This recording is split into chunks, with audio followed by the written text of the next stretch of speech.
This is a Channel 8 News special report.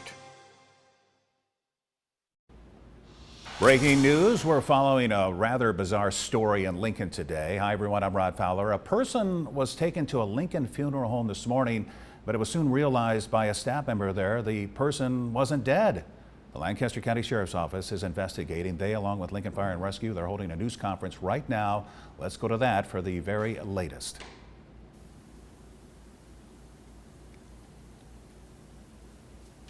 I do believe Chief Deputy Ben Houchin is going to be speaking here in a little bit.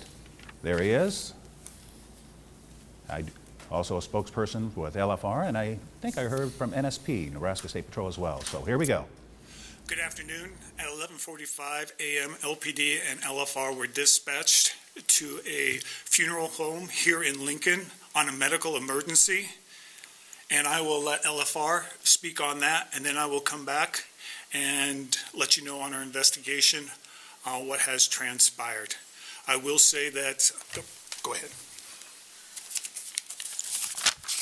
Lincoln Fire and Rescue was called this morning at 11:43 for a echo response, CPR in progress. We did our normal treating the patient, and we ended up transporting one, but that is the only information that LFR has. Prior knowledge of the call or the patient was not until the original dispatch LFR had, like I said, at 11:43. That's all I can give you.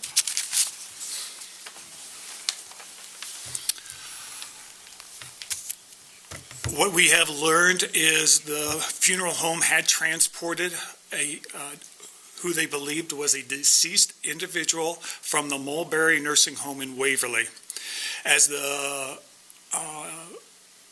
employee was placing constant glance onto a table to start their process, an employee noticed that she was breathing.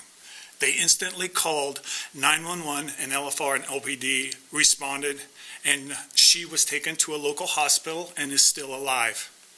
LSO has been to the nursing home, and we have started our investigation into what happened. At this point, we have not been able to find any criminal intent by the nursing home, but the investigation is ongoing. Constant was placed on hospice at the nursing home. At the time that they believe she passed, the Lancaster County Sheriff's Office was not dispatched on a coroner. It did not fall into those parameters for them to have to call us to do a coroner investigation. Those are a death of a patient is anticipated, which this was, and the physician had seen her in the last 7 days, and the physician is willing to sign the death certificate, and that there was nothing suspicious at that time of the death. All of those fit. That's the reason why LSO was not sent initially to the nursing home. Constance's family has been notified, and she is 74 years of age. Do you have any questions for me? Do we have a last name? Yeah, Glantz, Glantz. She's originally from Lincoln, Nebraska, but was in the Waverly Nursing Home. Can you spell first name too? Yes, Constance.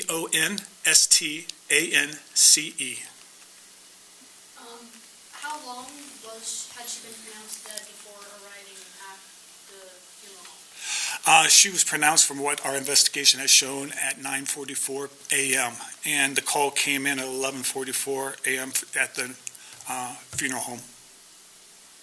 How many people had seen her in between? Do you have any idea how many people had seen her from her time of death to the funeral home? I do know usually they take two to do the transport, and I know there was at least one nurse at that time doing that. I don't know how many people had done that part of it.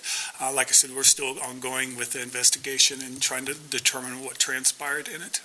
Was it the funeral home or a coroner truck or something like that took her from the nursing home to the funeral? I'm not for sure who they sent to transport her. And who was the one that actually had pronounced her deceased? The nursing home staff. Did she have any underlying health conditions? She was on hospice. That's all I know and can really say.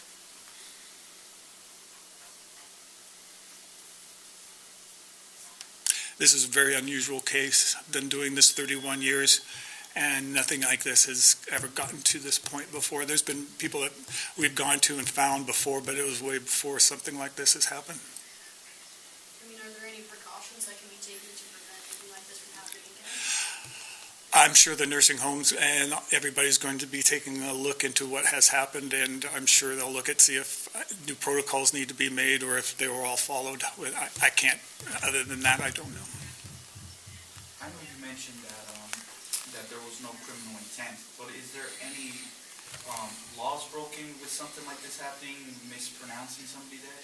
We are looking into all that, but at this point, we have not been able to determine anything. Like I said, there was nothing intent about what transpired on that and by the staff that we can determine at this point, but it's still ongoing.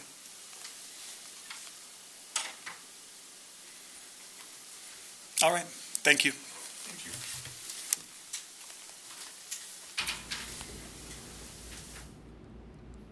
All right, Chief Deputy Ben Houchin updating us on, as I said at the beginning of this breaking news segment here, a bizarre story. A Lincoln Funeral Home transported a woman from a Waverly nursing home, and once she was at the funeral home, a staff member realized that she was not deceased, and CPR was given. The woman is still alive, according to officials. The nursing home staff had pronounced her dead. A death certificate had been signed. We're following the story very closely, and we're going to have the very latest for you tonight on our newscast at 5 o'clock, also on KLKNTV.com and on our local news app. I'm Rod Fowler. Thanks for joining us. This has been a Channel 8 News Special Report. We now return you back to regular programming.